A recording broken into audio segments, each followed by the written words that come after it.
여러분 안녕하십니까? 시사쇼 이것이 정치다의 윤종호입니다. 2023년 개묘년 첫 방송입니다. 새해 복 많이 받으시고요. 좋은 일만 가득하시기를 바라겠습니다. 자, 윤석열 대통령이 오늘 청와대 영빈관에서 개최한 2023 신년 인사회에 참석을 했습니다. 오부 여인과 각 정당 대표 등과 신년 인사를 나눴는데요. 윤 대통령은 어제 신년사에 이어서 오늘도 이 성장을 가로막는 폐단을 바로잡겠다. 3대 개혁을 강조했습니다. 자, 이런 가운데 노웅래 의원 체포동의안 부결 이후에 민주당과 한동훈 법무부 장관 간의 신경전 갈수록 격해지고 있습니다. 오늘 출근길에도 한 장관이 한마디 했는데요. 자, 자세한 거 전문가들과 바로 짚어보도록 하겠습니다. 어서 오십시오. 네, 윤석열 대통령 어제 대국민 신년사에 이어서 오늘 새해 행사에서도 3대 개혁을 강조했습니다. 먼저 화면 보시겠습니다.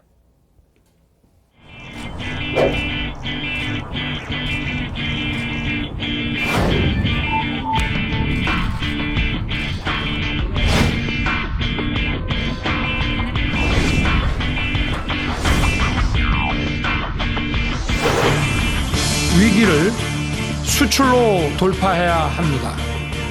수출은 우리 경제의 근간이고 일자리의 원천입니다.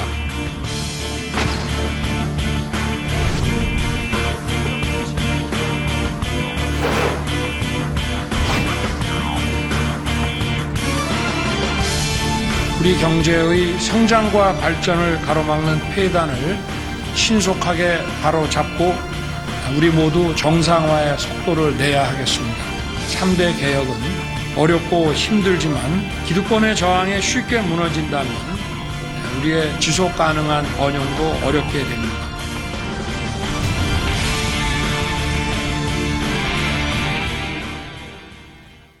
네, 오늘 열린 신년 인사회에는 200여 명이 참석을 했고요. 윤 대통령 개혁을 이야기했습니다. 예전에 폐단을 없애자, 그리고 정상화의 속도를 내자, 기득권 저항에 쉽게 무너지면 지속 가능한 번영도 이룰 수 없다. 이런 점을 강조를 했는데요. 최 편집장님 어떻게 들으셨습니까? 사실은 이제 작년 5월 10일에 취임을 했는데 어찌 보면 지금 내는 메시지가요. 예. 취임 직후에 냈어야 하는 메시지가 아닌가 싶은 생각이 들어요. 왜 그러냐면 늘 정권 교체가 이루어지면 국민들 입장에서 본다면 전 정권에서 잘못된 일을 바로잡기 위해서 대통령을 바꾼 거잖아요. 정권을 바꾼 거거든요. 네. 그런 점에서 본다면 이제 모든 부분에 정상화 이런 걸 추진하겠다 하는 그 방향 자체가 우리가 틀렸다고 하기는 어려워요. 문제는 방법론이거든요. 네. 그런데 저런 얘기가 이제야 한 7개월 지나서 이제 8개월이 다 돼가는데 네. 이제야 저런 얘기가 나오는 것을 보면 참 조금 시동이 좀 늦게 걸렸다 하는 네. 느낌이 들고 예. 자, 지금부터는 이제 저런 법과 원칙이라고 하는 방향 그거 굉장히 중요하죠. 네. 그러나 그 방향을 실천에 옮길 수 있는 실천력 예. 이런 것들이 또 더 중요하거든요. 네, 네. 그 중에 하나는 이제 국회라는 벽을 통과해야 되는 문제도 예. 있고 그다음에 지금 윤 대통령이 얘기했듯이 바로 어떤 기득권의 저항 이런 걸 돌파해야 하는 힘도 굉장히 중요합니다. 네, 네. 그런 데에 대해서 정교하게 어떤 액션 플랜을 짜면 저게 성공할 수 있을 것이고 네. 그렇지 않으면 아마도 쉽지 않은 방향은 옳은데 예. 나아가는 여러 가지 단계별 저항에 부딪혀서 좌초할 수도 있겠다. 그러니까 지금부터는 윤 대통령의 저런 철학을 뒷받침하기 위한 예. 행정부나 당의 뒷받침이 있어야 되겠다 이런 생각이 듭니다.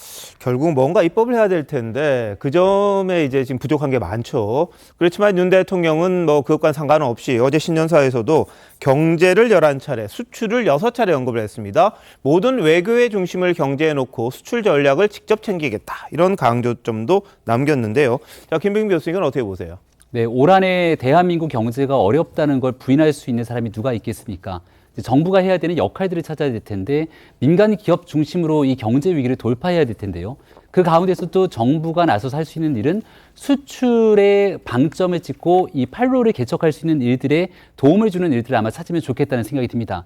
그중에서도 정부가 적극적으로 나설 수 있는 정책적 분야를 보게 되면 방위산업에 대한 수출, 또 원전에 관한 수출, 그리고 얼마 전 사우디, 이 네옴시티 등 중동에서 있게 되는 대규모 프로젝트에 대한 인프라 투자 등 정부가 앞다퉈서 이 위기를 극복하기 위한 기업들의 사다리를 연결해 줄 수 있는 공간들이 있을 겁니다. 아마 이런 측면에서 정부가 기득권 타파뿐 아니라 이 경제에서 수출에 방점을 두고 해야 될 수 있는 일들에 대해서 충분히 윤석열 대통령 중심으로 이야기를 꺼낸 것 같고요. 네. 조금 전에 3대 개혁이 갖고 있는 어려움에 대해서 말씀을 주셨지만 예. 여기에 대한 가능성을 우리 국민들께서 화물연대 파업에 대한 정부의 원칙 자세를 보면서 예. 나름대로 가능성들을 느꼈을 거라 생각합니다. 결국 중요한 것은 입법 과정 전에 국민적 여론을 어떻게 형성하느냐의 문제이기 때문에 네. 대통령과 정부가 끊임없이 주창하고 국민적 여론이 이 노동, 교육, 연금 개혁에 대한 총체적인 공감대가 형성되게 된다면 예. 아무리 여소야대 국면이라도 국회 분위기도 함께 달라질 수 있을 거라고 생각합니다. 알겠습니다. 자, 어제 신년사에도 언급했던 기득권 유지와 지대 축구에 매몰된 나라에는 미래가 없다. 이런 입장도 이야기를 했습니다. 그래서 3대 개혁, 미래 세대의 운명이 달린 노동, 교육, 연금, 이 개혁을 더 이상 미룰 수 없다. 이런 점도 강조를 굉장히 많이 했습니다. 자, 김종욱 교수님 보실 때 대통령의 신년 인사회에서의 발언, 그리고 신년사 이런 점들이 충분하다고 보십니까? 어떻습니까? 절대 기득권 유지와 지대 추구에 매몰된 주어가 뭔지 모르겠어요. 주어를 말씀하지 않으셨기 때문에 예를 들면 기존노조만 말씀하시는 것이 정확히 모르겠는데 좀 명확한 주어를 좀 밝히실 필요가 있다는 생각이 드는 것이고요. 일단 말씀하신 데 진단은 있는 것 같은데 처방이 되게 매우 약하다는 생각이 들어요. 두 가지 아니겠습니까? 이제 경제가 위기다. 경제를 극복하자. 두 번째가 3대 개혁을 추진해서 미래 세대에게 좋은 나라를 만들어주자. 이 두 가지인데요. 전 다 동의를 합니다. 근데 경제 위기를 극복하기 위해서는 국민적 통합이 필요합니다. IMF 당시에 김대중 대통령이 이 절망적인 경제 위기 상황에서 고통을 분담하자고 취임사에서 눈물을 흘리면서 말씀하셨던 것과 마찬가지로 좀 국민에게 통합을 말씀하셔야 이 경제 위기를 극복할 수 있는데 신년사의 통합에 대한 메시지가 없다는 거 하나하고 3대 개혁은 지금까지 못해왔던 이유 중에 하나가 뭐냐면 아주 치열한 이해관계자들의 대립 때문에 이 갈등들을 조정하지 못했기 때문에 발생한 건데요. 이걸 뒷받침할 수 있는 건 입법입니다. 그럼 적어도 169석을 가지고 있는 야당 당대표 또는 야당과 협치를 해야 되는데 집권한 이후에 8개월 동안 야당 당대표랑 만난 적이 없는 상황입니다. 그러니까 경제 위기 3대 개혁을 말씀하시는데 이것을 해결할 수 있는 협치 또는 통합에 대한 메시지가 없게 되면 어디로 가시자고 하는 건지 저는 정확하게 누구와 만나고 누구를 배제하고 축소할 것인지 명확히 말씀하지 않으시게 되면 저는 그냥 내용을 들어보면 적어도 노조를 파괴하겠다. 규정 노조입니다만 두 번째는 야당은 배제하겠다. 이렇게밖에 들리지 않기 때문에 매우 좀 갈등적인 신년사가 아니었나 생각이 듭니다. 알겠습니다. 최 편집장 보실 때 야당과의 대화가 부족했다. 이 점은 어떻게 생각하세요? 부족하죠. 왜 그러냐면 사실은 지금 말씀하셨듯이 이런 모든 개혁의 끝은 법적, 제도적 뒷받침이 돼야 되는 거 아니겠습니까? 그런 점에서 본다면 자, 물론 제1야당의 대표가 여러 가지의 어떤 범죄 혐의로 수사를 받고 있는 것은 사실입니다. 그럼 그렇다고 해서 저 수사가 제가 보기에 6개월 내에는 끝날 것 같지 않은데.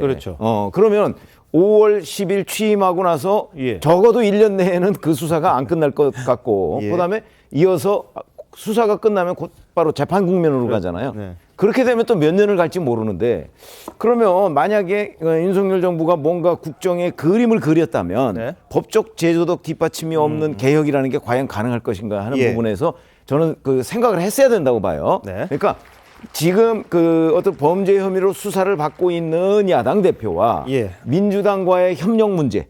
그래서 민주당과 뭔가를 주고받아서 제도적 어떤 개혁을 이루어 나가기 위한 과정. 이거를 저는 분리해서 봐야 된다고 생각하거든요. 그런데 지금 윤 대통령에게서는 그걸 분리하려는 노력이 잘 안 보여요. 그러면 언제까지 이렇게 가겠어요? 그러면 지금 민주당이 작년에 했던 거 우리가 봤잖아요. 올해 예산안을 야당 단독안으로 통과시키겠다 이렇게 으름장을 놓고 있는 판국에 과연 지금 윤 대통령이 하겠다는 연금 개혁이나 더군다나 연금 개혁이나 아니면 교육 개혁이나 노동 개혁이나 이거 민주당이 전적으로 동의하기 어려운 이슈입니다. 그 부분을 지금 같은 상황에서 민주당이 과연 협력을 해줄까? 저는 쉽지 않다고 보거든요. 그래서 여하튼 이재명 대표와 민주당을 분리하려는 노력은 했어야 하고 지금까지 안 했다면 지금부터라도 그걸 해나가지 않으면 이 성공 가능성도 장담할 수가 없다. 이렇게 봅니다. 알겠습니다. 지금 국회 상황은 여당에게 절대적으로 불리한 거고요.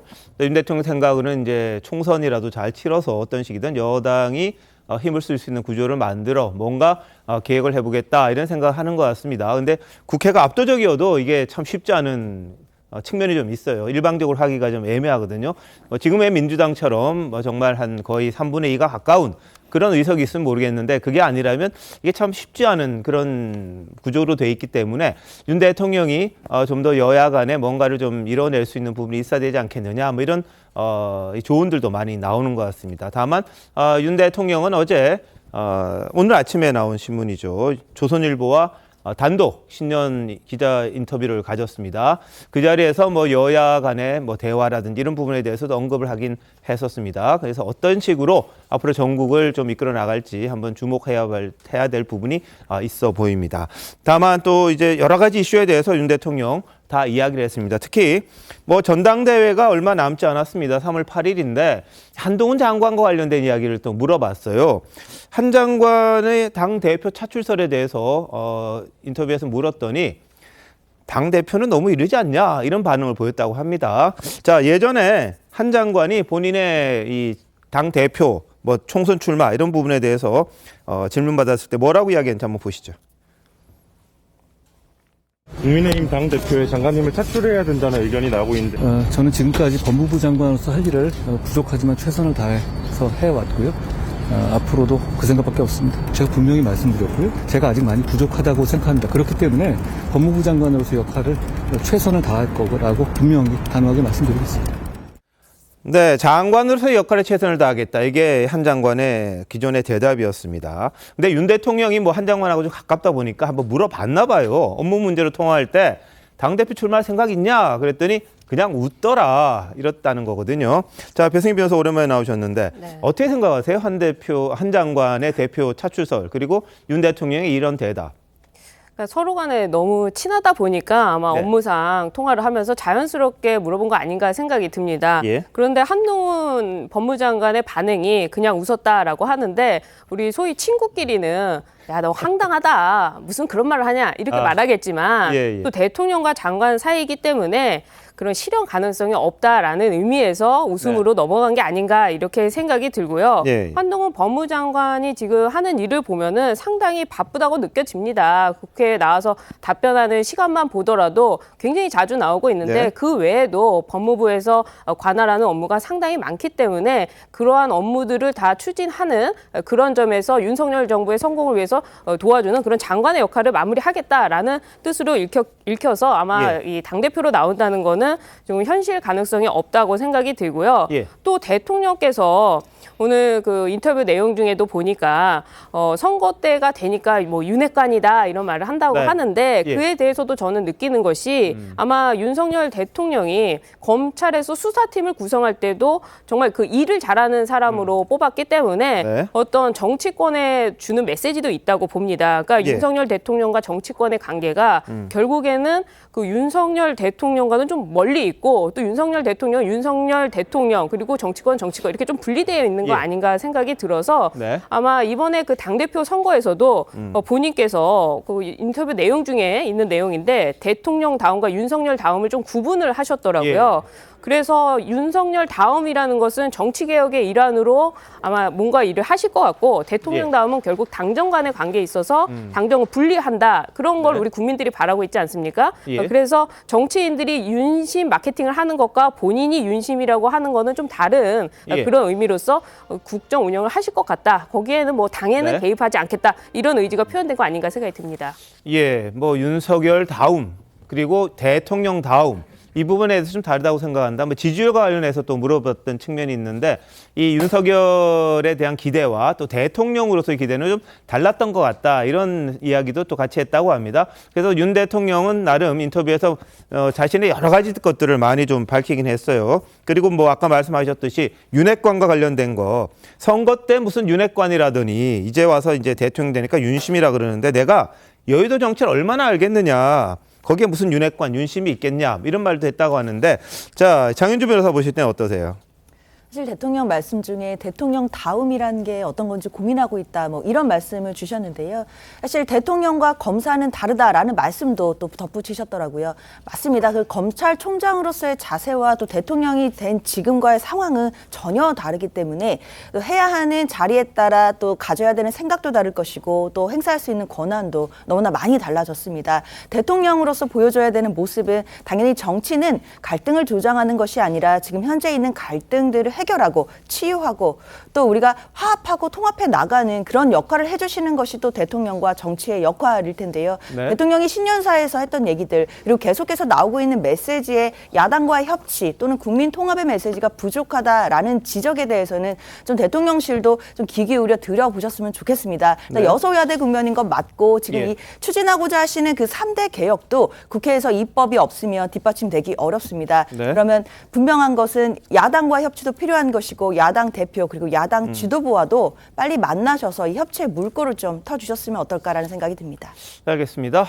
윤석열 대통령의 신년 인터뷰 여러 가지 내용이 있는데 좀 더 나중에 살펴보도록 하고 이제 한동훈 장관을 둘러싼 이재명 대표 그리고 민주당과의 갈등이 심상치가 않습니다. 오늘은요 한 장관이 지난번에 보면은 민주당 지도부가 회의 때 돈 봉투 부스럭거리는 소리가 난다 그러면서 약간 한 장관의 이 노웅래 의원에 대한 체포동의안 필요성에 대한 이 제안 거기를 약간 뭐 이렇게 뭐라 그럴까요 비판적으로 또는 이 좀 희화적으로 표현한 적이 있었습니다. 조롱하는 듯한 모습이었는데요. 한 장관 오늘 뭐라고 답을 했는지 한번 들어보시죠. 이재명 대표가 이제 뭐 노웅래 의원 봉투 부스럭 소리에 대해서 뭐 참 어처구니 없는 주장이다. 민주당 이재명 대표가 김남국 그리고 김성환 이런 의원님들하고 같이 뭐 뇌물 역할극 같은 거 하신 거 말씀하시는 거죠? 어디서 이상한 소리가 자꾸 들리는데 김남국 의원 돈 봉투 받는 소리 같은 아닌가? 우리 김성환 의원께서 김남국 의원한테 돈 봉투 전달하는 소리가 오시락거리는 소리. 참 어처구니 없는 일입니다. 제가 유머를 참 좋아하거든요. 근데 이게 웃긴가요? 전 국민들이 이거 보고 정말 웃으셨을까요? 정치인이 뇌물 받는 거 하고 공당이 공개적으로 그걸 뇌물 범죄를 비호하는 거 어느 것도 웃기지 않다고 생각합니다. 먼 옛날 얘기나 먼 나라 얘기면 웃을 수 있겠지만 2023년에 우리나라 얘기이기 때문에 저는 하나도 웃기지 않다고 생각합니다. 이건 그냥 괴이할 뿐이죠. 네, 정치인이 뇌물 받는 것, 공당이 공개적으로 뇌물 범죄를 비호하는 것, 이게 웃기냐, 그냥 괴이하다. 이게 한 장관의 오늘 답변이었습니다. 출근길에 기자들과 만나서 한 말인데요.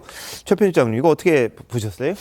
이미 뭐 제가 적절하지 않은 행동이다 이렇게 말씀을 드린 적이 있었는데 그게 왜 그러냐면 사실은 이제 노웅래 의원은 저렇게 됐으니까 이제 곧 불구속 기소되지 않겠습니까? 그러겠죠. 그러면은 지금 부스럭거리는 소리와 노웅래 의원이 그 뭐 이제 이른바 이제 한 장관 말에 따르면 돈을 받아가면서 했다는 말이 있잖아요. 네네. 뭐 지난번 거 잘 쓰고 있는데 뭐 이러면서 이제 그 봉투 부스럭거리는 소리까지 있다. 근데 저거 법정에 가면은 아마 그 뇌물 받는 증거로 저는 제출이 되고 거기서 시연이 될 가능성도 있어요. 그렇겠죠. 그러면 저게 유죄 증거로 활용될 가능성도 대단히 높은데 그렇게 되면 이제 민주당 최고위원회에서 마치 그걸 가지고 조롱하는 듯한 모습을 연출한 저 장면과 이제 법정의 그 장면이 오버랩 될 거거든요. 그런 점에서 본다면 그때 가서 만약에 물론 뭐 최종적인 결과야 이제 법원이 판단을 하겠지만 적어도 거기에서 증거로 쓰일 만한 얘기를 지금 민주당에서 저렇게 얘기했다는 거는 나중에 정말 유죄로 나왔을 때 민주당을 특히 최고위원회까지 저는 할 말이 없게 만들 것이다라는 관점에서 본다고 한다면 뭐 그걸 괴이하다고 표현은 안 하겠지만 적어도 그런 것들이 적절하지 못한 그리고 품격을 민주당의 최고위원회의 품격을 떨어뜨리는 행동인 것만은 틀림없다. 저 거기까지는 충분히 말씀드릴 수 있습니다. 네, 정청래 민주당 최고위원도 앞서 이런 말을 했습니다. 미운 7살 어린아이 같은 오기가 부결표를 결집하게 만들었다. 땡큐 한동훈 이렇게 비꼰 적이 있었는데요. 한 장관 여기에 대해서도 직접 반박을 했습니다. 보시죠. 당연히 부결되어야 할 사안이었지만 한동훈 장관의 미운 7살 어린아이 같은 오기가 더욱 표를 결집하게 만들었습니다. 땡큐 한동훈. 공당이 뇌물범죄를 비호하는 거를 고마워할 만한 국민들이 계실까요? 매번 국회의원은 국민을 대표하고 대리한다고 하시잖아요. 도대체 어느 나라 국민을 대표하시는 건지 묻고 싶네요. 민주당이 이제 1월에 또 임시국회를 열 것 같은데 어떻게 생각하시는지. 공당이 설마 뇌물범죄 불체포 특권 하려고 그렇게까지 하겠습니까? 네, 김 교수님 어떻게 들으셨어요? 뭐 일단 제가 볼 때는 한동훈 법무부 장관의 이해 방식이 저랑은 좀 많이 다른 것 같아요. 네. 그러니까 예를 들면 정치인의 뇌물을 받는 것, 이 판단은 법원이 합니다. 예. 검찰은 그냥 수사하고요. 그 내용과 관련해서 기소를 하는 거예요. 근데 딱히 규정을 해버리는 거죠. 뇌물 범죄를 비호하는 것, 이거 체포동의안 아마 가려친 것 때문에 이렇게 얘기한 것 같은데요. 네. 예를 들면 그런 거죠. 핸드폰 비번을 갖다 알리지 않는 건 본인의 권리예요. 네. 한동훈 법무부 장관 핸드폰 비번 알리지 않았죠. 권리니까 인정한 겁니다만 국민이 이렇게 평가하지 않아요. 체포 동의안도 마찬가지인데요. 국회의원들의 권리예요. 국민이 판단하면 되는 문제예요. 근데 제가 볼 때는 법무부 장관이라는 분이 정치인의 뇌물을 받는 것이라고 규정하고 뇌물 범죄를 비호한다고 말씀하시는 건 법원이 판단할 문제를 법무부 장관이 발언하는 거기 때문에 네. 매우 좀 부적절하다는 생각이 드는 것이고요. 예. 그 노웅래 의원 체포 동의안 문제와 관련해서는 우리 형사소송법상 불구속 수사가 원칙이죠. 본인이 검찰 수사하는데 안 나갔으면 모르겠습니다만 나갔고요. 국회의원이라고 하는 국민이 뽑은 어떤 국회의원이라는 자기의 위치가 분명히 있기 때문에 또 네. 그다음에 검찰이 압수수색했을 때 부의금, 축의금이라고 하는 것도 다 꺼내가지고 돈 봉투를 만들었다는 얘기나 체포동의안 표결하기 전날 압수수색을 한다거나 예. 이런 여러 가지 정황 자체가 검찰이 어떤 이 상황들을 수사라는 어떤 관점으로 접근하기보다는 매우 정치적으로 접근하는 것이 아닌가라는 판단을 했기 때문에 네. 민주당 같은 경우는 이거 갖다 부결을 시킨 측면이 분명히 있습니다. 여기에 대한 평가는 국민이 하는 거예요. 네. 매번 모든 문제를 한동훈 예. 법무부 장관이 자기의 가치관으로 제발 좀 규정하거나 정리하지 않았으면 좋겠어요. 예, 뭐 국민이 하는 건데 여론은 그렇게 썩 좋지는 않습니다. SBS가 여론조사한 걸 보면 체포동의안이 부결된 데 대해서 부적절한 결정이라는 게 58.4%가 나왔거든요. 적절하다는 거에 비하면 거의 한 2배 이상 되는 그런 수치가 나왔습니다. 국민들이 볼 때는 이게 적절하지는 않은 거죠. 국회의원들이 자기들끼리 짬짬이 한 거 아니냐 뭐 이런 지적을 하는 것 같습니다. 자, 김병 교수 어떻게 보세요? 네, 이 체포 동의안이 부결이 되는데 이게 권리긴 권리인데 국회의원들의 특별한 권리, 특권이라 해서 이거 좀 없애자는 게 국민적 전체적인 여론이고 국회도 때만 되면 그런 특권 없애겠다고 주장하지 않습니까? 네. 국민들께서 지켜보시기에는 예를 들어 노웅래 의원이 정말로 주장하고 있는 것처럼 아무런 죄가 없다면 예. 무리하게 구속영장을 청구한 검찰의 영장에 대해서 법원의 영장실질심사에서 기각을 하지 않겠나 이렇게 판단할지 모르겠습니다. 네. 그런데 지금 저 체포동의안을 부결함과 동시에 법원에서 영장을 심사할 수 있는 기본적인 내용조차 그 단계로 가지 못하도록 막아세운 게 국회의 역할이기 때문에 민주당이 노웅래 의원이 무엇을 숨기고 싶어서 저렇게 할 것인가라고 하는 데에 대한 의구심을 가질 수밖에 없는 것 아니겠습니까? 더 나아가서 노웅래 의원 개인의 문제가 아니라 민주당은 아무런 문제가 없는 것처럼 희희낙낙대면서 지도부 자리에서 저 내용을 갖고 또 농담까지 해왔으니 예. 국민들이 지켜보시고 있는 입장에서는 굉장히 좀 네. 당혹스러울 수밖에 없다라고 생각하고요. 마찬가지로 노웅래 의원이 정말로 문제가 없다 생각하면 예. 국회에서 여기에 막아세울 것이 아니라 있는 그대로 영장실질심사를 받으면 될 것인데 이게 결과적으로 이후에 있게 되는 이재명 대표의 추가적인 사법 리스크랑 연결되어 있는 상태로 국민들이 또 지켜보고 있기 때문에 네. 지금과 같은 안 좋은 여론으로 계속 민주당이 악화되는 것은 아닌가 저는 그렇게 생각합니다. 그 민주당의 태도를 보면요, 마치 그 검찰과 민주당의 싸움해서 자신들이 우리가 검찰을 이겼다. 그 중에서 이제 한동훈 법무부 장관, 그 검찰 출신의 이 장관을 이겼다. 약간 이런 구도로 자꾸 그 대응을 하는 것 같습니다만 네. 국민들의 입장에서는 전혀 이해가 안 된다는 것이죠. 일반 국민들은요, 누가 나를 고소했을 경우에 내가 아무런 잘못이 없다 하더라도 검찰에서 부르거나 경찰에서 부르면 나가서 당연히 조사를 받을 수밖에 없는 그런 구조인데 네. 국회의원이라는 그 신분을 가진 오히려 국민들한테 더 모범을 보여야 되는 그런 사람들이 이 특권을 가지고 자신들의 수사를 방어한다. 이것은 국민들 입장에서는 받아들이기가 굉장히 힘든 부분이라고 생각이 듭니다. 또 이 뇌물죄와 관련해 가지고는요, 우리 교수님은 불구속 재판이 원칙 아니냐 이렇게 말씀을 하시지만은 실제 재판 과정에서 일반 행정직 공무원들이 1,000만 원 이상, 2,000만 원 이상 그 뇌물 수수의 혐의가 나타나면 바로 구속 수사로 전환이 됩니다. 그렇기 때문에 때문에 이 국회의원이라고 해서 별다를 게 없다. 오히려 요즘 국민들의 인식은 국회의원과 국민이 뭐가 다르냐, 그 특권을 없애자라는 분위기이기 때문에 이 사태에 대해서 그 민주당이 반응하는 것은 오히려 민주당 의원들이 특권을 더 누리고 있다, 국민의 위에 있다, 이런 모습으로밖에 보일 수가 없다라고 생각이 들어서 네. 아마 국민들의 입장에서는 노웅래 의원의 체포 동의안 부결한 것이 굉장히 그 다르다라고 느꼈을 것 같아요. 그래서 네. 그런 것이 여론조사에 반영된 거 아닌가라고 생각이 듭니다. 알겠습니다.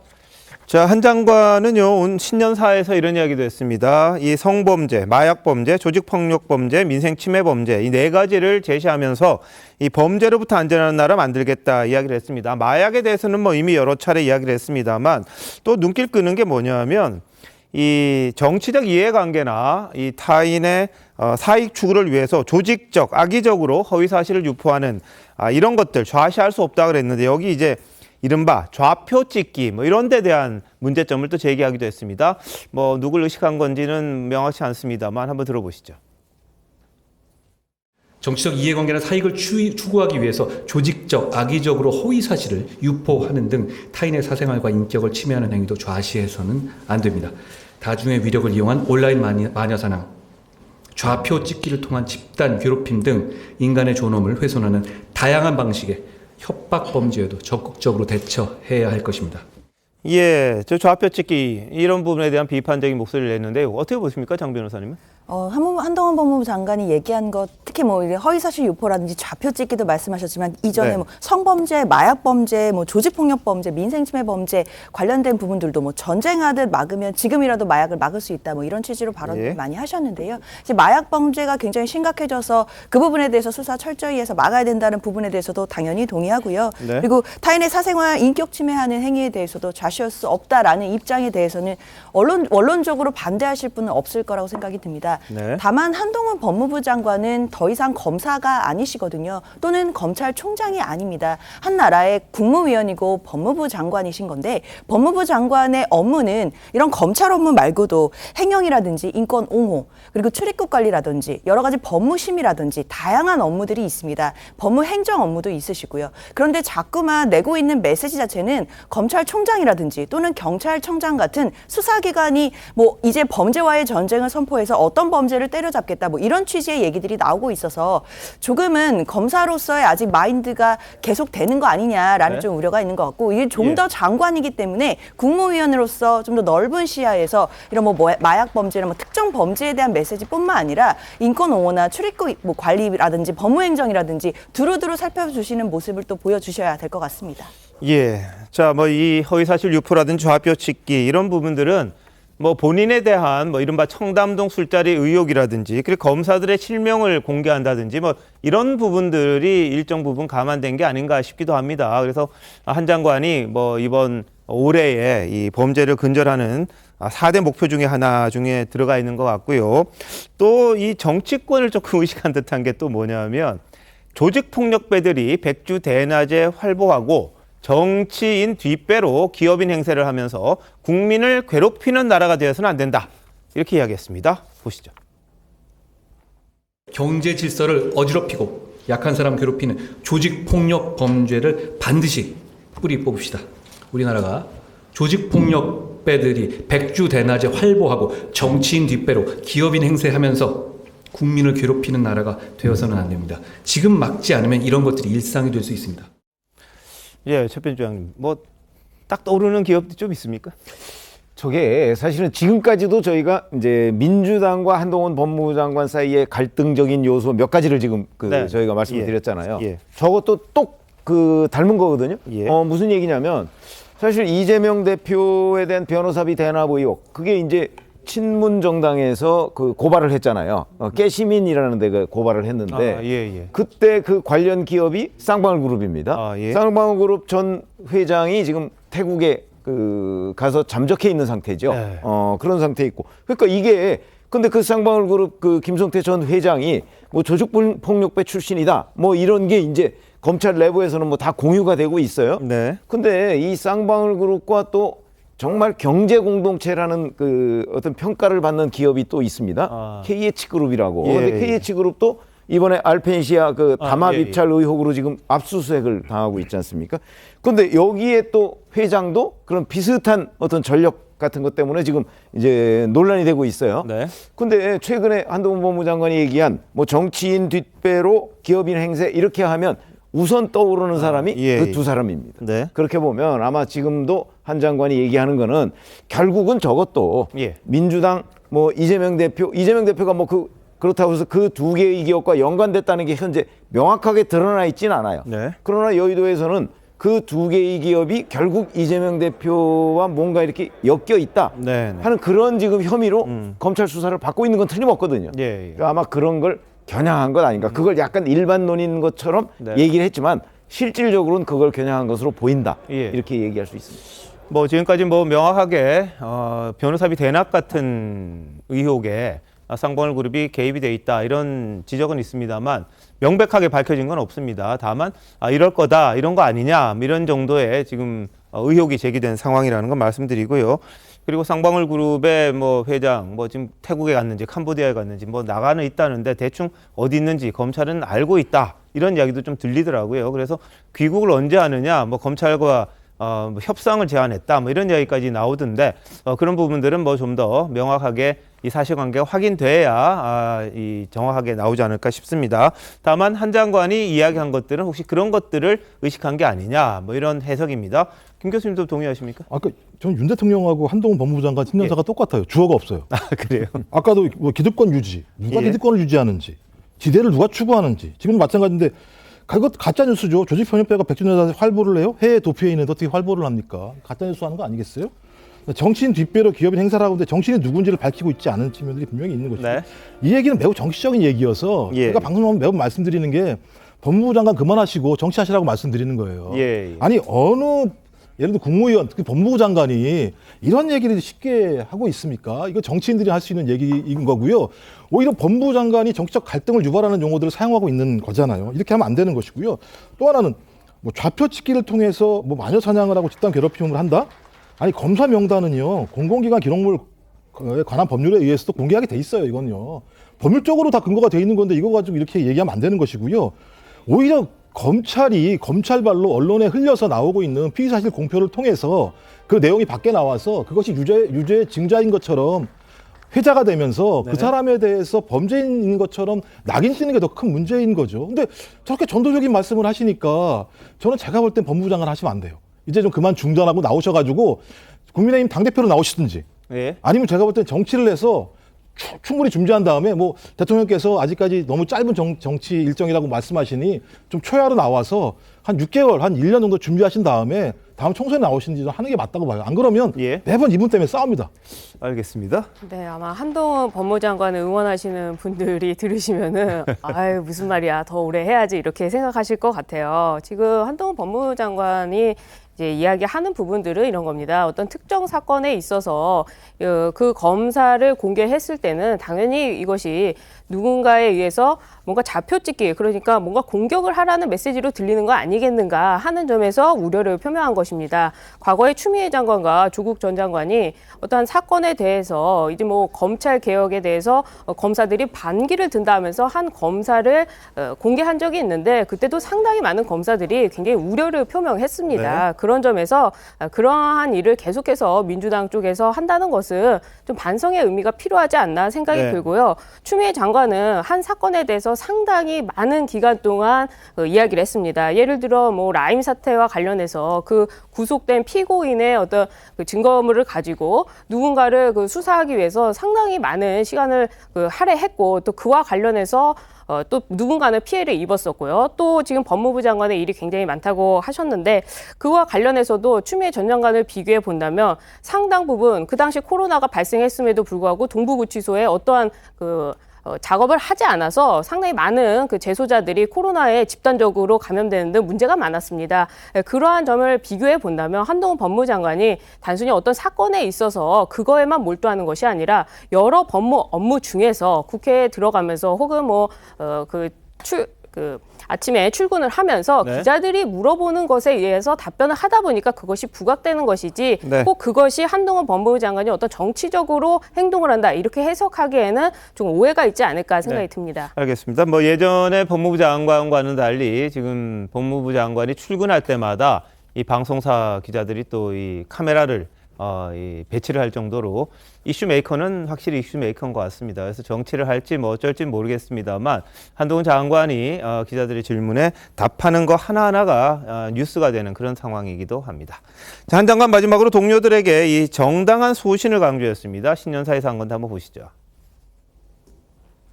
올해도 검찰 안팎의 여건은 결코 쉽지 않을 것입니다. 묵묵히 소임을 다하는 여러분을 응원하고 여러분의 정당한 소신을 끝까지 지켜드리겠습니다. 법무부의 동료 공직자 여러분, 쉽지 않은 길이라는 것을 우리 모두 잘 알고 있습니다. 그래도 최선을 다해봅시다. 할 수 있을 겁니다.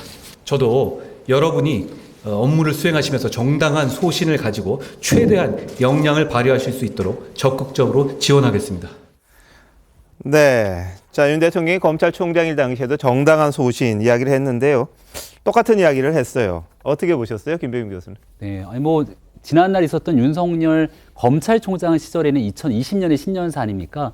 2019년도 조국 전 장관에 대한 수사 이후로 각종 수사권에 대해서 실질적으로 역할하지 못하게 됐고 주변인들에 대해서 줄줄이 좌천 인사를 당했던 때이기 때문에 여기에 대해서 그럼에도 불구하고 분명하게 이 법과 원칙에 따른 수사에 대해서 외압이 있다면 이를 막아세우겠다라고 하는 대통령의 의지가 엿보였다라고 생각을 하고요.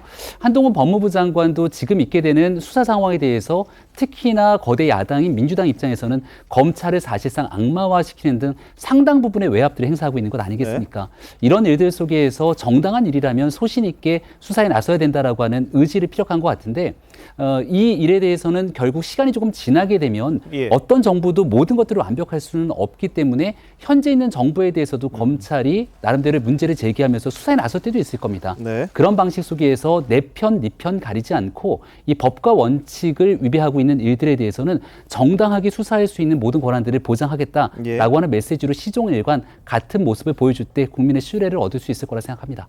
알겠습니다. 뭐 늘 말씀드립니다만 검찰은 결과로서 말해야 될 것 같습니다. 뭐 의도가 있는지 아니면 뭐 정치적인 건지 이런 것들 법원에서 자신들의 주장을 받아들일 수 있게끔 증거로서 증명을 해야 그다음에 검찰에 대한 신뢰 더 생기지 않을까 싶습니다. 자, 한편 경찰이 한동훈 장관 주거지를 무단 침입한 혐의를 받는 유튜브 매체 더탐사 강진구 대표에 대해서 또 한 명이 더 있죠. 구속영장을 재신청하는 방안을 검토하겠다 이렇게 밝혔습니다. 지난달 30일에는 법원이 뭐 혐의에 대해서 다 인정을 하고 있고 뭐 사실에 대해서 뭐 증거인멸이나 도주의 가능성이 없다 이렇게 봤는데요. 지난번 영장 심사할 때 강진구 씨가 뭐라고 이야기했는지 한번 보시죠. 고소장 어디에도 본인이 7월 19일 날 어디에 있었는지 알리바이에 대해서는 일체 증거를 제시하지 않고 있습니다. 바로 이것이 청담 게이트에 대해서 계속해서 불필요한 논쟁을 증폭시키고 있는 원인입니다. 예, 당시에 영장 실질심사는 이 주거 침입에 대한 거였는데 강진구 씨는 계속해서 이제 이른바 청담동 술자리 의혹과 관련된 이야기들을 하고 있는 건데요.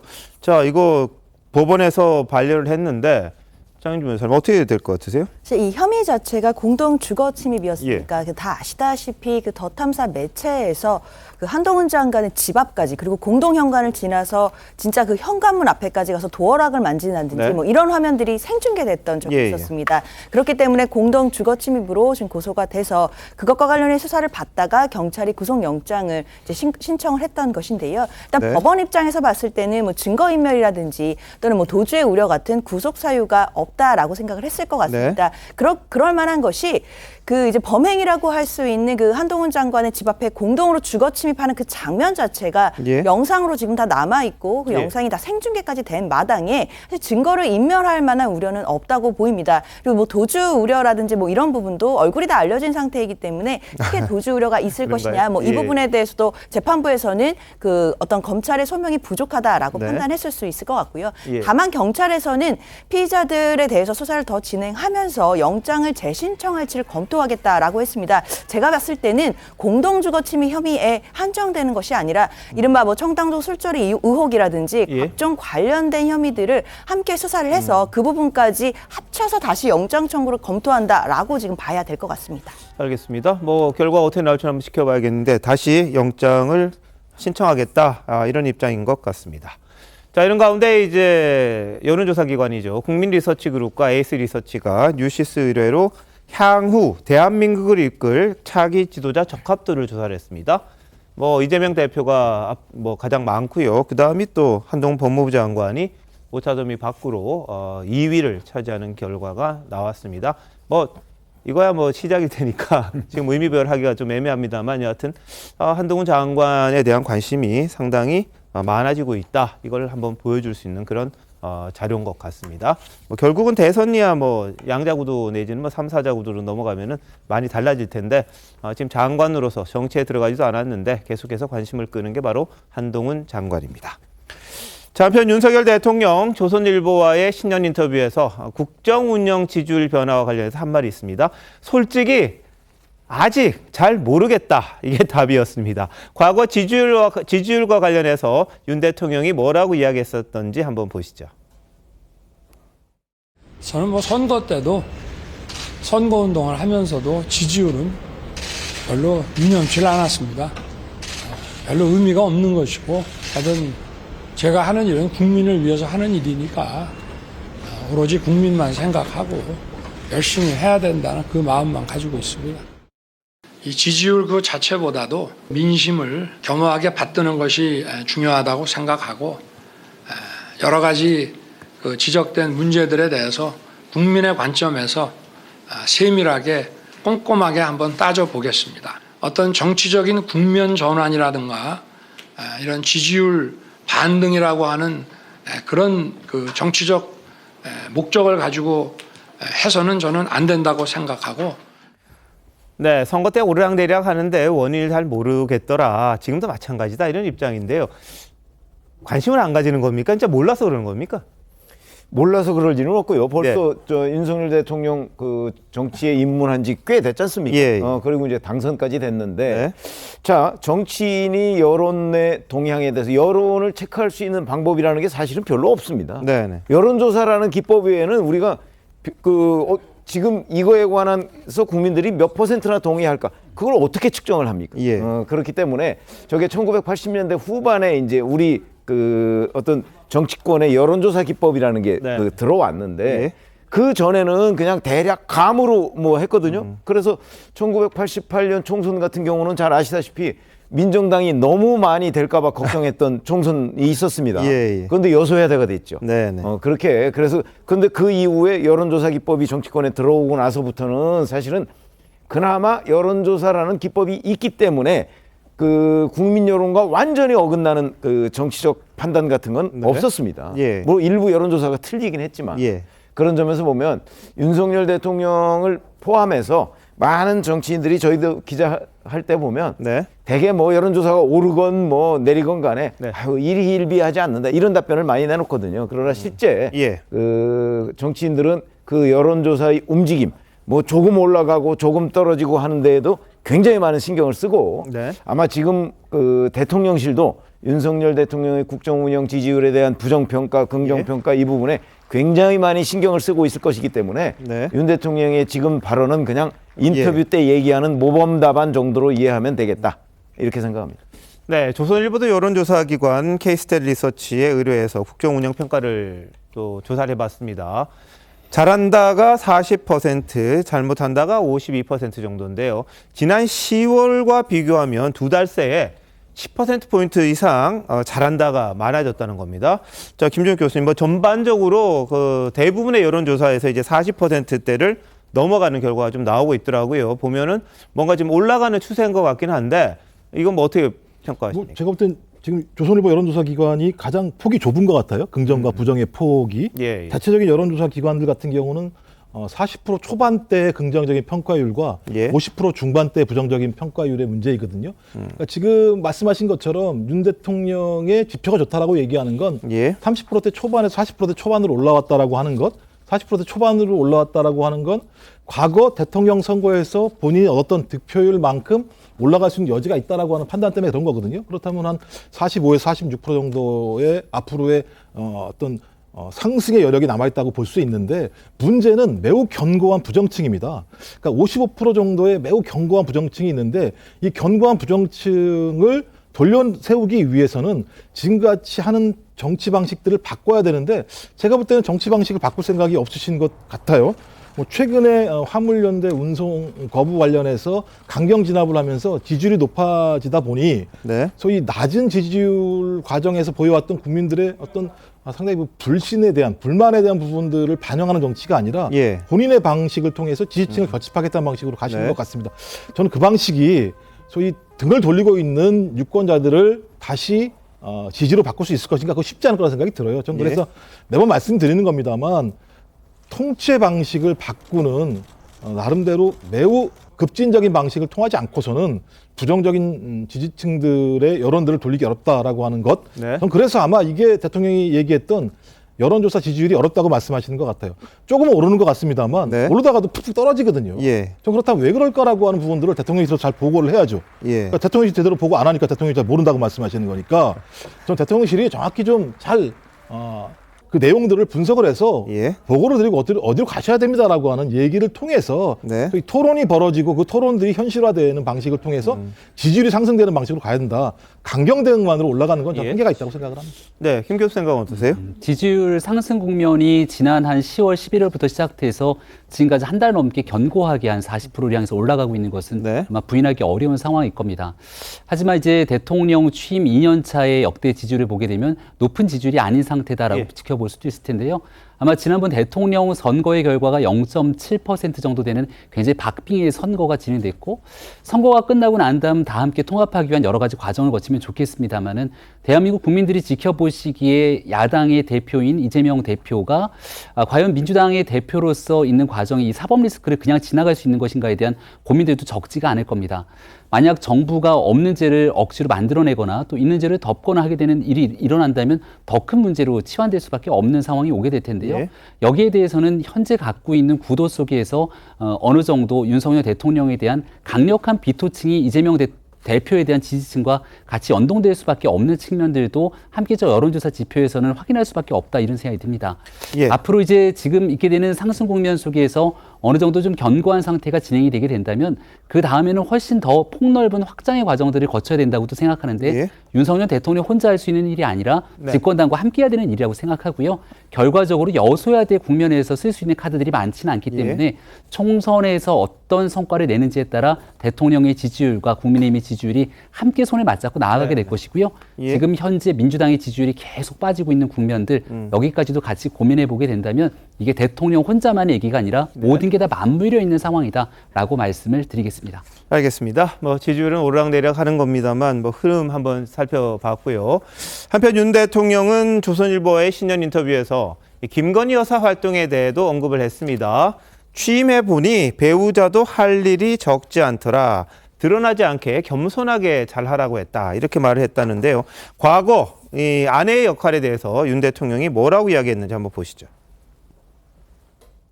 선거운동 과정에서 어떤 정치적인 운동에 동참하기보다 조용히 좀 할 일을 봉사활동 같은 거든지 그런 걸 좀 할 수 있지 않겠나. 그래서 제2부속실을 아예 만들자는 의견들이 정치권에서 나오는데 모르겠습니다. 지금 어떻게 대통령 처음 해보는 거기 때문에 또 대통령의 부인으로서 안 할 수 없는 일도 있고 국민 여론도 들어가면서 차차 이 부분은 생각해 보겠습니다. 네, 윤 대통령은요, 이 대통령이 못 오면 뭐 부인이라도 좀 보내달라, 뭐 이렇게 이야기하는 곳이 많더라, 이렇게 이야기했습니다. 저녁에 귀가해 보면은 그날 일정이 많아서 되게 고단해하는 그런 모습도 많이 봤다, 이런 이야기를 했어요. 그러니까 공개적으로 활동을 많이 안 한 것 같은데 실질적으로는 비공개 활동을 좀 한 게 아닌가 싶기도 하고 최근에는 연말부터는 좀 부쩍 움직임이 많아졌었죠. 자, 배승희 변호사 보실 때 어때요?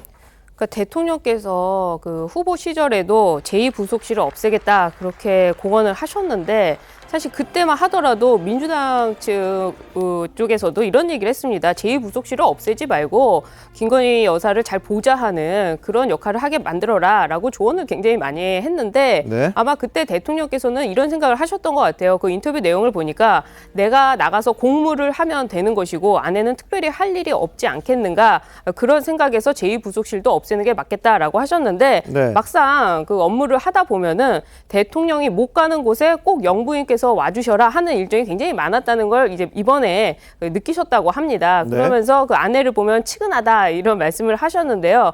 그러다 보니까 사실은 우리나라 국민들 입장에서는 대통령이 못 오시는 그런 일정에 국무총리가 오는 것보다 그 아내분이 오시는 거를 더 선호합니다. 그러니까 그게 예. 만약에 대통령이 오신 거라고 그 많은 그 국민 감정이 있기 때문에 그런 역할을 할 수밖에 없는데 아마 연말이 되면서 그 어려운 부분들, 어려운 이웃을 돕고 하는 부분에 있어서 그 영부인의 역할이 좀 많이 드러나서 김건희 여사에 대한 네. 일정이 많이 늘어난 게 아닌가 생각이 듭니다. 그러다 보니까 자꾸 언론에 나오는 것 같은데요. 예. 또 이를 두고 민주당에서는 김건희 여사만 나오면 마치 이 자동 반사적으로 계속해서 수사를 해라 이렇게 이야기를 합니다. 네. 그런데 민주당 쪽에서는 뭐 이재명 대표도 그렇고 이번에 노웅래 의원 체포 동의안 부결도 그렇고 전부 하는 얘기가 바로 무죄 추정의 원칙입니다. 이 무죄 추정의 원칙을 계속해서 적용하면서 김건희 여사에 대해서는 유죄 추정의 원칙을 적용해서 왜 수사를 안 하느냐, 범죄가 있는데 수사를 안 하느냐, 자꾸 이런 정치 공세를 하는데요.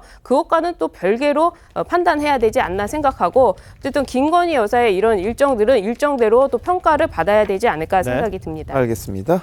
자, 지금 말씀하신 것처럼 대통령 가족에 대한 수사 미진한 게 아니냐 뭐 이런 질문도 받았어요. 그랬더니 몇 년이 넘도록 제 처와 처가에 대해 뭐라도 잡아내기 위해 지휘권 배제까지 했었는데 무슨 말이냐 이렇게 이야기를 했습니다.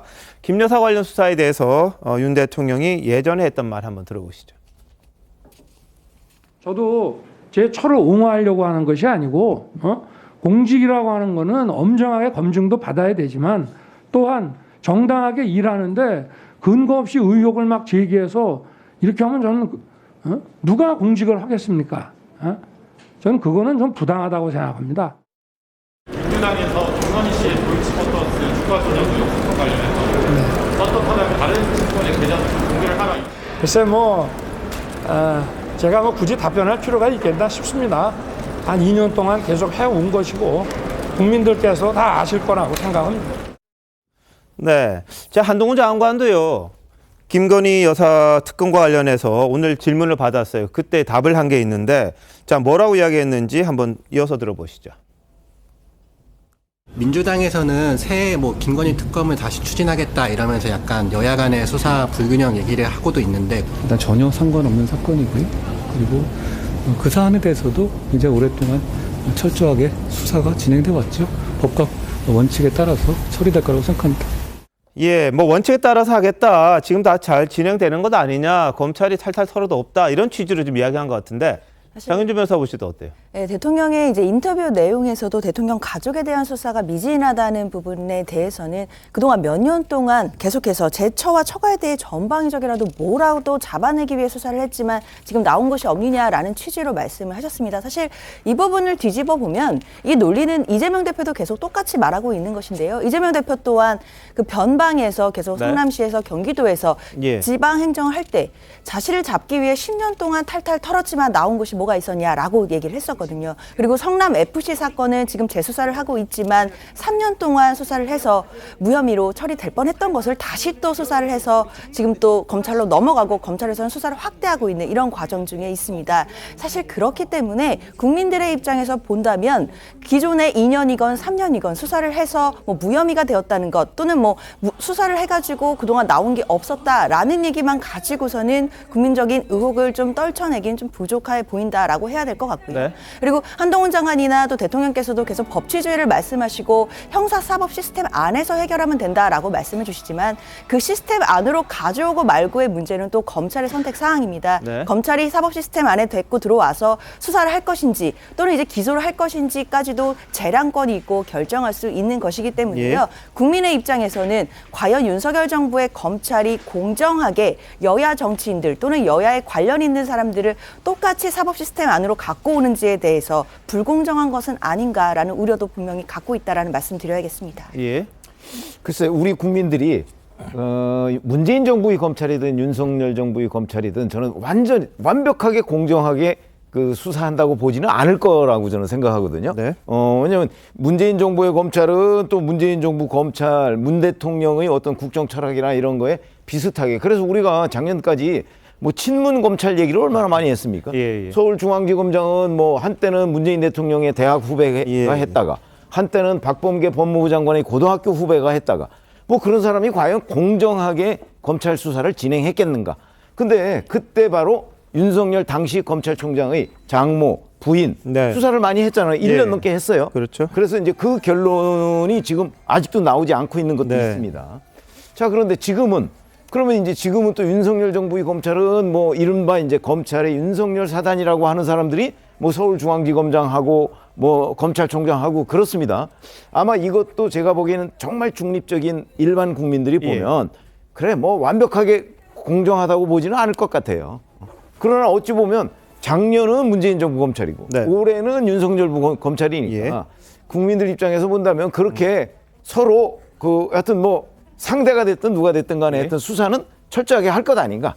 그래서 그 결론에 따르면 되는 거라고 저는 봐요. 그런데 김건희 여사의 주가 조작 작년 12월 3일 날 발표했습니다. 거기서 소환도 못했죠. 그러니까 이번에는 이제 대장동 수사 뭐 윤석열 정부의 검찰이 지금 하고 있잖아요. 그러니까 이것도 뭐 소환 못하는지 이재명 대표를 그것도 한번 두고 봐야죠. 알겠습니다. 자, 뭐 검찰의 결과 한번 지켜보도록 하고요. 자, 다음 주제인데요. 오늘 윤 대통령 신년 인사회 민주당 인사들은 참석하지를 않았습니다. 왜 안 갔는지 좀 관심이 모아졌는데 이재명 대표는 처음 듣는 얘기다 이렇게 이야기를 했답니다. 한번 보시죠. 오늘 윤석열 대통령께서 신년 인사회 진행하시는데 야당 지도부에도 참석 의사 전달했다고 들었습니다. 근데 대표님과 지도부께서는 참석하지 않고 오늘 문재인 대통령 예방을 결정하신지 이유가 궁금합니다. 신년 인사회에 여러 사람들하고 인사회하는데 저를 오라고 했다고요? 신년 인사회 얘기는 처음 듣는 얘기인데. 지난 22일 그 행안부로부터 신년 인사에 초청한다고 하는 메일이 저희 대표 메일로 이제 접수가 되었습니다. 굳이 뭐 피할 이유는 없었습니다. 다만 좀 안타까운 것은 야당 지도부를 초청하면서 전화 한 통 없이 이메일을 띡 보내고 덜렁 보내는 그런 초대 방식은 좀 이해할 수 없다는 점을. 예, 저 초청 과정이 이메일 통보 수준이었다. 이게 좀 불쾌한 분위기였던 것 같아요. 근데 정의당도 이제 똑같이 했는데 이정미 대표는 참석을 했다고 그러거든요. 근데 민주당에서는 뭐 제일 야당이다 보니까 그래도 좀 정중하게 오셔라 이렇게 좀 했으면 어땠을까 이런 마음인 것 같긴 합니다만 자 어떻게 보십니까? 제가 한동훈 법무장관이 기괴하다고 표현했네요. 저도 좀 기괴해요 이게. 아 그런가요? 이메일 의전을 했다라는 건데 이메일로 보냈다라는 건데. 그러니까 저는 이해가 안 되는 게 아무리 대통령 행사인데 이메일만 보냈을까? 이건 좀 고민스러운 대목이 있습니다. 만약에 이메일만 보냈다면 저는 문제가 있다고 봐요. 왜냐하면 이메일만 보낼 수가 없어요. 누가 오는지 확인해야 될 거 아닙니까? 확인이 돼야지 예를 들면 그 사람에 대해서 명단을 다 확보를 해서 이 사람에 대한 보안 조치를 다 해야 될 건데 그런 것이 진행되지 않았는지 이건 확인해 봐야 될 게 하나고요. 또 하나는 민주당도 마찬가지인데 그런 이메일이 왔어요. 그럼 확인을 해봐야 될 거 아니겠습니까? 대통령실에다가 이런 게 어떤 것인지. 그리고 저기 당대표한테 당연히 보고를 해야 되는 거죠. 그러니까 저는 대통령실이든 민주당이든 이 문제와 관련해서는 잘한 게 별로 없는 것 같다. 왜냐하면 이 문제 되게 중요합니다. 지금까지 한 번도 대통령과 야당 당대표가 만난 적이 없는 상황에서 이 모임을 하게 돼서 가게 된다면 최초의 만남이 될 수 있어요. 뭐 지나가다 악수를 하건 아니면 잠깐 얘기를 하건 상당히 중요한 얘기인데 한쪽은 이메일만 보냈다고 얘기하고 한쪽은 당대표한테 보고를 안 했다고 얘기한다면 저는 쌍방간에 의도적인 무시라는 측면이 있는 것 같다. 대통령실도 무시한 거고 민주당도 무시한 거죠.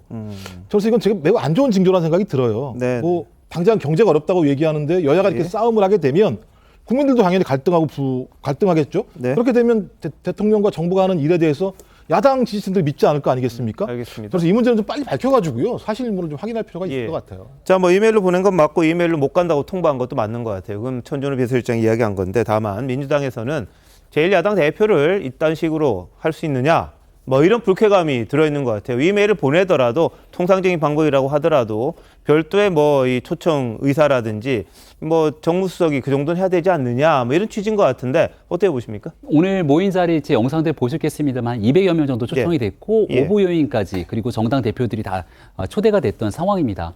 조금 전에 나왔던 모습 보지만 민주당이 이메일 왔던 게 22일이라고 얘기를 하는데요. 이메일 띡하니 하나 보내갖고 자 오세요라고 하는 것이 아니라 영빈관에 생사를 하게 되면 어떤 사람들이 올지에 대한 명단을 접수하게 되고 하나둘씩 충분한 소통의 과정들이 그때부터 시작이 되는 것 아니겠습니까? 근데 그런 내용들에 대한 과정들을 다 생략해버린 채 뭔가 가지 않기 위한 핑계거리를 이런 방식으로 대통령실에 뒤집어 씌우는 건 아닌가라는 생각이 드는데 오히려 이재명 대표와 민주당이 전원 참석하지 않다 보니까 더 눈에 띄고 돋보이는 게 이정미 정의당 대표의 참석이 눈에 돋보였습니다. 와서 좋은 얘기를 안 할 수도 있는 상황이겠습니다만은 현재 민주당이 여럿이 오는 상황 과정 속에서도 이재명 대표와 민주당이 좋은 모습으로 함께 참석하는 적어도 신년의 인사회이기 때문에 국민들께 화합하는 모습을 보여줬으면 어땠을까라는 아쉬움이 짙게 배는 대목이라고 생각합니다. 알겠습니다. 뭐 여야 간에 좀 협치를 원한다면 그래도 좀 한 번 더 정중하게 와주십사 했을 수도 있을 것 같습니다만 서로 뭐 보듯이 하는 거 아닌가 약간 좀 아쉬운 점이 있는 것 같긴 합니다. 자, 이런 가운데 개묘년 새해가 되면서 이재명 대표의 검찰 소환 날짜도 이제 정해지겠죠. 언제 나갈지는 모르겠습니다만 아마 다음 주 중에는 나가지 않겠느냐 이런 해석이 나오는데 관측이 나오는데 근데 이 대표가 자신의 측근들에게 결국 내가 기소는 될 것 같다 이런 이야기를 했다는 보도가 일부에서 나왔습니다. 자, 오늘 이 대표는 검찰 출석에 대해서 뭐라고 이야기했는지 한번 보시죠. 검찰 출석 문제는 이미 제가 당당하게 출석해서 조사에 임하겠다 이렇게 말씀을 드렸으니까 그걸 참고해 주시고요. 당과 분리 문제는 이게 개인에 대한 공격인지 당에 대한 공격인지에 대한 판단들이 서로 다를 수가 있다 이런 말씀을 좀 드립니다. 좀 검찰에 나가겠다고 이야기를 합니다. 그런데 기소될 것 같다 좀 걱정스럽게 이야기했다는 보도가 있었는데 자, 이거는 어떤 의미예요, 장윤희 변호사? 뭐 어떻게 봐야 될까요? 사실 이 보도 내용을 보니까요, 주변에 어떤 익명의 어떤 의원에게 얘기를 했다라고 이제 전원 형식이기 때문에 정확히 대표가 어떤 얘기를 했는지는 알기는 좀 어렵습니다. 그 의원의 어떤 좀 생각이나 이런 것들도 좀 반영이 돼서 얘기가 나온 것 같은데, 그러니까 결국은 사법 리스크에 대해서는 크게 걱정이 없는데 정치적인 부분에 대해서 걱정이 많다, 뭐 이런 취지였습니다. 즉 그러니까 본인이 지금 수사를 받고 있는 부분에 대해서 뭐 결국에 뭐 기소가 되던 뭐 재판을 받게 되더라도 결국에는 본인이 돈을 한 푼 받은 적이 없고 이 부분에 대해서는 한결같은 입장이기 때문에요. 결국에 이 사법 리스크를 극복할 수 있다라는 자신감은 보였다는 그 취지로 보입니다. 그러나 다만 그 과정에서 본인의 리더십이 흔들린다든지 내부적으로 뭐 다른 목소리들이 나와서 뭔가 좀 정치권에서 입지가 흔들리는 부분, 오히려 그런 부분을 좀 걱정하고 있다라는 이제 취지로 좀 읽혀지긴 하는데 사실 이 부분은 그래도 대표가 직접 본인의 입으로 말한 것이 아니기 때문에 어디까지가 사실인지는 알기 어려우니까 한 이 정도에서 좀 정치적인 해석 영역 정도로 남아야 될 것 같다라는 생각이 듭니다. 알겠습니다. 뭐 많은 분들이 기소는 할 거다 이렇게 예상을 했을 텐데 이 대표가 만약 그런 말을 했다면 거기에 담긴 좀 정치적인 의미가 있지 않을까 뭐 이런 이야기인데요. 배승희 변호사 보실 때는 어떤가요? 그렇죠. 지금 공범들이 계속해서 추가 기소가 되고 있고 관련한 사건에 있어서 그 피의자라고 하는 분들이 구속이 되고 있기 때문에 아마 기소에 대해서는 본인도 인정을 하고 있을 거라고 생각이 듭니다. 그래서 아마 그런 얘기를 한 것 같은데 문제는 이제 이재명 대표가 이런 사건에 대해서 어떤 사법적으로 처리하겠다 그런 개인 비리로 가는 것이 아니라 결국에는 이거는 야당 탄압이다, 야당 대표에 대한 정치적 수사다 이런 전환을 노리는 것이 아닌가 생각할 정도로 본인이 이제 기소가 됐을 경우에 당대표직을 유지할 수 있을 것인가, 또 혹시라도 체포 동의안이 왔을 때 과연 만약에 구속이 된다면 옥중에서라도 당대표를 유지할 수 있을 것인가 하는 또 정치적인 고민을 하는 것으로 보이는 게요. 지금 비명계라고 할 수 있는 분들이 언론에 나와서 하는 얘기를 쭉 들어보면은 박영선 전 장관 같은 경우에는 잘못이 있다면 사과할 거는 사과를 해야 된다라고 이런 발언까지 했습니다. 또 공천권도 내려놔야 된다 이런 발언도 했었고요.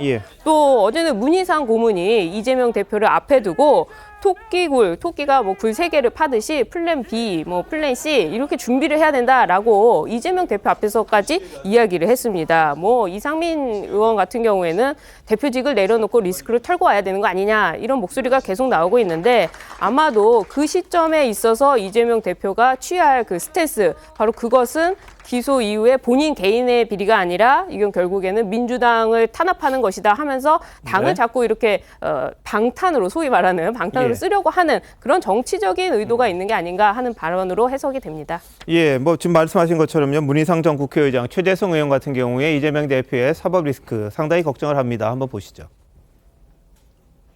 금년을 토끼해라고 합니다. 토끼는 영리하고 민첩한 영민한 동물이고 늘 준비하고 특히 굴을 3개 판다고 해서 교토 3굴이라는 고사정어가 있습니다.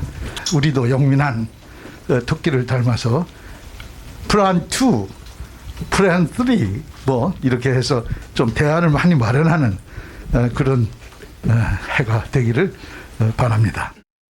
냉정히 따지면 최종 득표율하고 지금 지지율하고 보면 이재명 후보가 더 많이 까먹었어요. 야당이 지금은 민심과 함께 이게 비상을 해야 될 시기인데 상대적으로 지금 이 지고 있다는 얘기예요. 상대적 신뢰를 얻지 못하는 이런 것으로 크게 작동했다고. 민주당.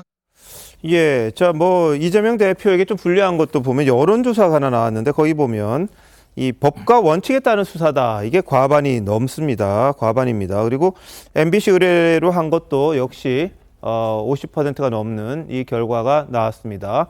관련 검찰 수사에 대한 이재명 대표 관련 검찰 수사에 대한 이런 입장들이 나와 있거든요. 자, 어떻게 보십니까? 지금 최재성 전 정무수석이나 문희상 고문이 얘기하는 걸 보면 사실은 저게 이제 친명계에서 지금 현재 민주당과 이재명 대표에 대한 사법적 리스크를 바라보는 시각이 있고 예. 친명계가 아닌 곳에서 바라보는 시각이 있고 아니면 또 완전히 반명계에서 바라보는 시각이 있거든요. 근데 문희상 고문이나 아니면 최재성 전 정무수석이 보는 거는 반명계에서 바라보는 건 아닌 것 같고 예. 약간 좀 중립적 위치에서 그냥 비명 정도에서 본 것으로 보고요. 예. 제가 보기에는 그게 비교적 현재 이재명 대표가 처한 위치나 앞으로 민주당의 진로나 이런 데에 대해서는 꽤 정확하게 방향을 제시하고 있다고 봅니다. 왜냐하면 지금 이재명 대표의 사법적 리스크라고 하는 것이 검찰 수사에서 명확하게 아직 드러난 거는 성남 FC 정도라고 저는 생각을 해요. 네. 그럼 이제 대장동, 백현동, 뭐 변호사비 대납 의혹 아직도 줄줄이 남아 있단 말이죠. 예. 자, 이런 것 때문에 이제 당이 점점 더 이재명 대표의 방탄에 동원이 될 경우에 예. 아무런 플랜 B, 플랜 C가 없을 경우에 네. 당이 어디로 가겠는가 하는 거를 저는 당 고문이나 예. 아니면 최재성 전 수석이나 이런 정도 급에서는 충분히 고민을 해야 되고 네. 저는 사실은 민주당에서도 지금 이재명 대표를 제외한 다른 비명계도 저런 부분을 충분히 고려하지 않으면 예. 당장 총선 지금 1년 3개월 정도 남은 거 아닙니까? 네. 이 정도에서 지금 가면 갈수록 이재명 대표의 사법적 리스크가 커질 텐데 네. 그냥 아무 대책 없이 있다가 민주당이 과연 어떻게 이걸 돌파할 수 있을 것이냐. 예. 저는 그런 고민을 지금 민주당 내 이재명 대표가 아닌 다른 쪽에서도 해야 할 시점이고 그런 목소리가 터져 나오고 있는 것이다. 이렇게 봅니다. 예.